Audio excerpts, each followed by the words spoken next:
Les cuento que esta es la primer parte de una presentación que me doy el gusto de traer de un caso que compartimos con la doctora Juliana Musiulki, que es nuestra invitada para este segmento, y que tiene que ver con un caso sobre el cual estamos trabajando juntos y que ha traído muchas preguntas y cosas que son más para invitar a la discusión sobre algo bastante poco convencional. Por eso arranco con esta imagen porque realmente a mí me trajo mucha pregunta el hecho de cuánto pensamos respecto de la enfermedad celíaca en lo que tiene que ver con nuestra práctica. Y la verdad que esta imagen un poco resume algo de lo que me trajo esta investigación, ¿no? Fíjense cómo ha cambiado el panorama respecto de lo que sabemos hoy en día en cuanto a la incidencia. Hace 20 años se hablaba de que estadísticamente uno de cada 300 personas padecía de algún cuadro de celiaquía o vinculados, y hoy en día esa prevalencia cambió totalmente, ya que se piensa que uno de cada 100 tiene algún tipo de sensibilidad incluso al gluten, pero además, y esto sí creo que es importante para nuestra práctica, para tener en cuenta, es que de cada 10 personas que padecen de celiaquía, solo uno conoce de su enfermedad, con lo cual hoy en día es mucho más probable que nos podamos encontrar con pacientes de estas características. Y para ilustrar un poco lo que a mí me fue pasando con esto, les traigo el caso de esta paciente con la que estamos trabajando, que se llama Cora. Bueno, la llamamos Cora.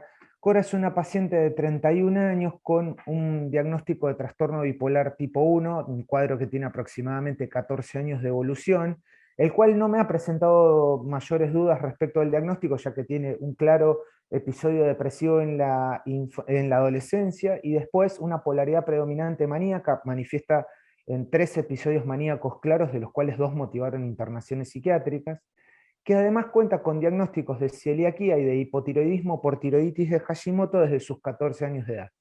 Ya cuando yo la empiezo a ver tenía un índice de masa corporal elevado, ya rondando los valores de obesidad tipo 1, y tiene antecedentes familiares de un padre con trastorno bipolar tipo 2, un hermano con, a mi entender, un subdiagnóstico de otro trastorno afectivo y además con trastorno por consumo de sustancias, y una madre con un cuadro poco claro que le llama disritmia paroxística, pero que además tiene enfermedad celíaca al igual que ella, ¿sí?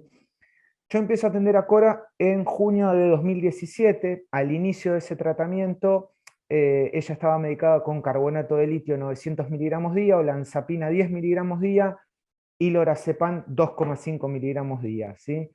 Para ese entonces, cuando yo le empiezo a ver, la litemia estaba en valores bajos, o sea, subterapéuticos para ese momento, pero además, ya un dato que me llama la atención es que ese valor era un 30% menor que la litemia previa, que tenía alrededor de un mes, con una función renal normal y además con una prolactina muy elevada. En ese contexto se presenta con síntomas maníacos. Aclaro que es una paciente con hoy en día mucha conciencia de enfermedad, muy adherente al tratamiento, o sea, es muy colaboradora, y ella conoce de su cuadro, y cuando empieza a tener sus síntomas maníacos, que son claramente la taquipsiquia y el acortamiento del tiempo de sueño, ella misma lo avisa, ¿sí? Y bueno, en ese momento se requirió de un aumento del litio y de la olanzapina para compensar el cuadro. En octubre de ese año, frente a la continuidad de la prolactina elevada, con la aparición de galactorrea, planteo hacer el cambio. Aclaro que además esta paciente en el primer episodio maníaco que fue tratada con risperidona, que al muy poco tiempo de ser iniciada también produjo este mismo efecto adverso de la hiperprolactinemia con galactorrea. Bueno, pienso en la rotación y entonces, pensando en el antecedente de buena respuesta y la polaridad predominante, elijo ir por el divalproato de sodio, pero cuando termino de hacer esa rotación, al poco tiempo me encuentro con que nuevamente aparecen síntomas maníacos y tuvimos que volver nuevamente progresivamente a la olanzapina, ¿sí?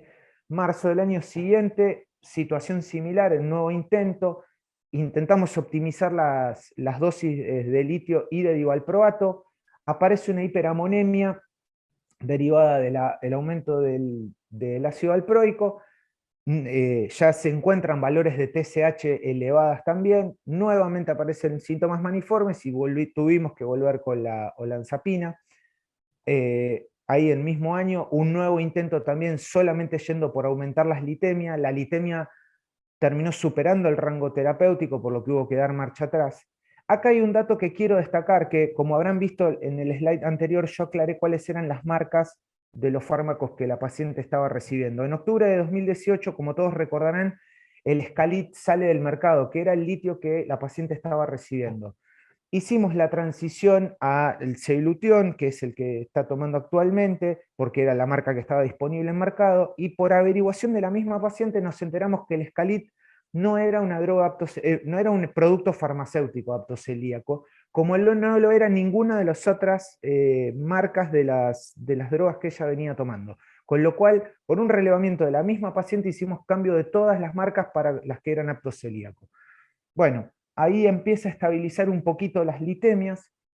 Nuevamente al año siguiente intentamos hacer el cambio de olanzapina, ya un poco también sumado por el efecto del aumento de peso. Hicimos la rotación aripiprazol, baja un poco la prolactina, la TSH sigue muy elevada, nuevamente lo mismo. Encontramos síntomas maniformes, pero acá nuevamente aparece una litemia que sale de los valores que venía ella manejando, ¿sí? Y otra vez vuelta a la olanzapina. Acá otro dato importante del caso, en febrero del año pasado, ella, en el contexto de estar con síntomas maniformes nuevamente, además en un control por gastroenterología, se ve que tiene los anticuerpos vinculados a la celiaquía y la clasificación endoscópica muy marcadas en cuanto a lo descompensado de su condición gastrointestinal. Además, empiezan a aparecer cuestiones derivadas de la malabsorción por la celiaquía, ¿sí? Y ya para este año, además se agrega, ella empieza a hacer controles con gente del Hospital Udaondo y se agrega el diagnóstico de intolerancia a la lactosa, ¿sí? Ya para ese momento es que yo hago la derivación con Juliana y llega a la actualidad y en el momento de la derivación con este esquema de medicación que ven acá a continuación, con una litemia que está dentro del rango terapéutico, pero como verán, una litemia elevada también, ¿sí?